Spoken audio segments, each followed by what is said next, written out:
Assalamualaikum warahmatullahi wabarakatuh. Perkenalkan, saya Afifah Ma'ruf dari Fakultas Teknik Universitas Riau. Jadi hari ini saya akan mempresentasikan tentang studi kasus kegagalan struktur gedung RSUD M Jamil Padang dengan dosen pembimbing Bapak Edi Yusuf Adiman STMSC. Didahului dengan latar belakang. Pembangunan suatu konstruksi itu harus sangat diperhatikan karena menyangkut keselamatan dan keamanan masyarakat di sekitarnya. Namun tak jarang timbul problem-problem yang membuat suatu bangunan ini mengalami kegagalan. Kegagalan ini timbul dari sebagian bahkan seluruh bagian bangunan, sehingga faktor penyebabnya itu berupa gagalnya pembangunan tidak memenuhi standar, keterlambatan pembangunan, konflik di masyarakat, dan lain sebagainya. Jadi, kerusakan bangunan merupakan hal yang paling sering terjadi, sehingga umur bangunan yang sudah tua, bencana alam, kurangnya perawatan, dan kesalahan operasional merupakan beberapa faktor dari banyak faktor lainnya yang menimbulkan kerusakan pada konstruksi bangunan. Bencana alam merupakan salah satu faktor penyebab kerusakan pada bangunan. Bencana alam menimbulkan kerusakan ringan seperti robohnya atap, plafon, dan struktur dengan beban yang ringan lainnya, atau bahkan menyebabkan kerusakan yang sangat fatal berupa robohnya suatu bangunan. Ada banyak jenis bencana alam yang dapat mempengaruhi kekuatan suatu bangunan. Contohnya, badai, angin puting beliung, gempa bumi, tsunami, tanah longsor, dan lainnya. Dari hasil penelitian menempatkan bahwa gempa bumi ini menempatkan bahwa Indonesia rawan terhadap gempa bumi dari seluruh belahan bumi. Posisinya berada pada pertemuan tiga lempeng besar, yaitu Pasifik, Eurasia, dan Indo-Australia. Ditambah lagi dengan tersebarnya gunung berapi yang berada di berbagai daerah Indonesia, sehingga Indonesia memiliki potensi gempa bumi yang sangat tinggi.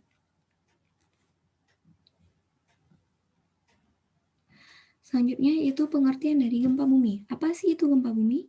Gempa bumi itu merupakan getaran atau goncangan yang terjadi di permukaan bumi yang disebabkan oleh pelepasan energi dari bawah permukaan bumi yang terjadi secara tiba-tiba.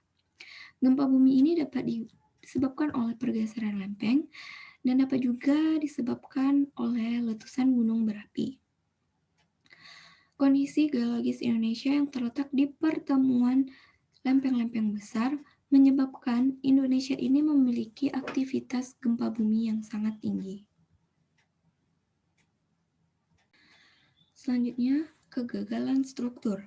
Jadi, fungsi utama untuk bangunan ini adalah memikul beban dan pengaruh lingkungan dari luar. Jadi, bangunan yang gagal adalah bangunan yang tidak mampu memikul beban atau rusak akibat pengaruh bencana. Adapun tolak ukurnya adalah kekuatan dan kekakuan struktur yang terdiri dari pertama, gaya gempa yang sangat kuat, yang kedua, kolom tidak diangkar dengan baik ke pondasi atau stek kolom atau panjang penyaluran, yang ketiga, kolom atau balok tidak kuat atau pada beban datang dari luar, yaitu beban gempa. Yang keempat, sambungan tidak kuat atau sambungan tulangan yang tidak standar. Dari penelitian ini dikhususkan kegagalan struktur yang terjadi akibat gempa yang terjadi pada tanggal 30 September pada tahun 2009.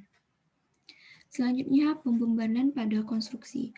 Pembebanan pada konstruksi ini dapat digolongkan menjadi tiga bagian, yaitu beban mati, beban hidup, dan beban akibat pengaruh alam. Pengertian dari beban mati. Beban mati ini merupakan berat seluruh bahan konstruksi bangunan gedung yang terpasang, termasuk dinding, lantai, atap, plafon, tangga, dinding, partisi tetap, finishing, cladding, gedung, dan komponen arsitektur struktur. Yang kedua itu pengertian dari beban hidup.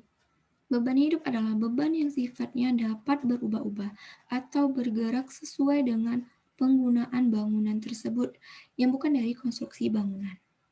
Yang ketiga itu ada beban akibat pengaruh alam. Beban gempa ini berasal dari gaya inersia internal yang arahnya horizontal dan disebabkan oleh adanya percepatan tanah atau ground acceleration. Selanjutnya, bangunan struktur ini menggunakan kualitas mutu beton dengan pengujian yang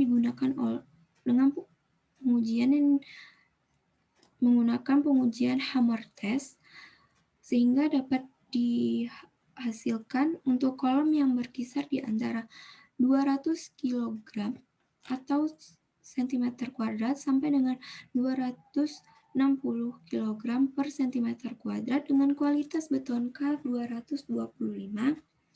Jadi dapat disimpulkan bahwa kualitas mutu beton untuk elemen ini kurang baik. Jadi secara umum kerusakan struktural yang terjadi pada bangunan tersebut dapat dikelompokkan dalam kerusakan elemen struktur bangunan seperti kolom, balok, pelat tangga, sehingga kerusakan struktur elemen pada lantai 2 yaitu mencapai 15% kerusakan yang terjadi. Selanjutnya kita dapat menganalisis kegempaan, yaitu dilakukan dengan cara menghitung gaya geser di dasar gempa, rencana, menghitung faktor reduksi gempa, dan melihat struktur perilaku akibat dari gempa yang sesuai dengan peta hazard Indonesia. Selanjutnya itu penyebab kegagalan dari struktur bangunan ini. Penyebab kegagalan yang pertama itu bencana alam berupa gempa bumi.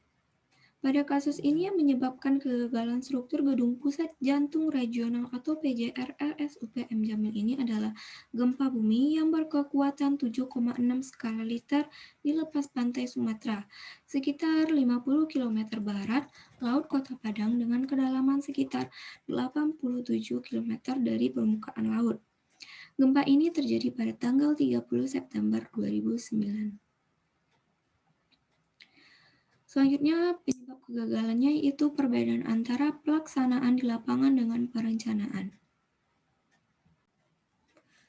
Dari hasil analisa struktur gedung yang dilakukan setelah gempa, terlihat bahwa kolom dari Gedung Pusat Jantung Regional M. Jamil ini mengalami kegagalan struktur akibat lentur dan geser. Hal ini disebabkan oleh mutu beton yang digunakan di lapangan jauh lebih rendah dari yang ada di perencanaan. Diameter tulangan lentur yang terpasang di lapangan itu lebih kecil dari diameter tulangan lentur yang ada di perencanaan. Selanjutnya, setelah kita mengetahui penyebab kegagalan dari struktur ini, kita dapat mengevaluasi kerusakan yang ada di bangunan ini. Dari hasil investigasi langsung dan pengamatan, secara umum kerusakan yang terjadi dapat dikelompokkan dalam kolom, balok, dan pelat tangga. Dan dari hasil investigasi bahwa struktur pada lantai 2 ini kolom tidak mengalami kerusakan struktur. Tapi tingkat kerusakan elemen yang terjadi pada lantai 2 ini mencapai 15%. Yang kedua itu mengevaluasi kemiringan bangunan. Mengevaluasi kemiringan bangunan ini dilakukan dengan mengukur kemiringan bangunan terhadap sumbu vertikal dan horizontal. Dapat dengan menggunakan alat ukur teodolit. Yang ketiga itu idealisasi struktur. Idealisasi struktur Gedung Pusat Jantung Regional ini dapat dianalisis dengan keruntuhan pelaksanaan lantai 1 dan lantai 2. Ice sheeting portal di mana pada lantai 1 terdapat massa dan kekakuan yang lebih besar dari lantai 2. Selanjutnya, analisis kegempaan. Jadi, spektrum respon gempa rencana yang digunakan adalah gempa dengan probabilitas terlampaui 10% dalam 50 tahun, atau dengan periode ulang atau dengan gempa dengan periode ulang 500 tahun pada peta hazard gempa Indonesia. Jadi, penyelesaian dari kegagalan struktur RSUDM Jamil Padang ini disebabkan oleh gempa.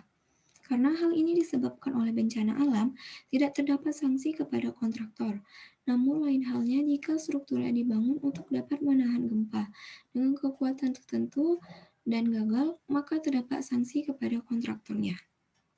Dalam pasal 44, Undang-Undang Bangunan Gedung menyatakan sebagai berikut, setiap pemilik atau pengguna yang tidak memenuhi kewajiban pemenuhan fungsi atau persyaratan atau penyelenggaraan atau bangunan gedung sebagaimana dimaksud dalam undang-undang ini dikenai sanksi administratif atau sanksi pidana. Apabila seluruh strukturnya sudah sesuai dengan yang direncanakan dan runtuh sebelum peresmian pembangunan ini, maka tidak ada sanksi kepada kontraktornya. Jadi kesimpulan dari penyebab kegagalan struktur ini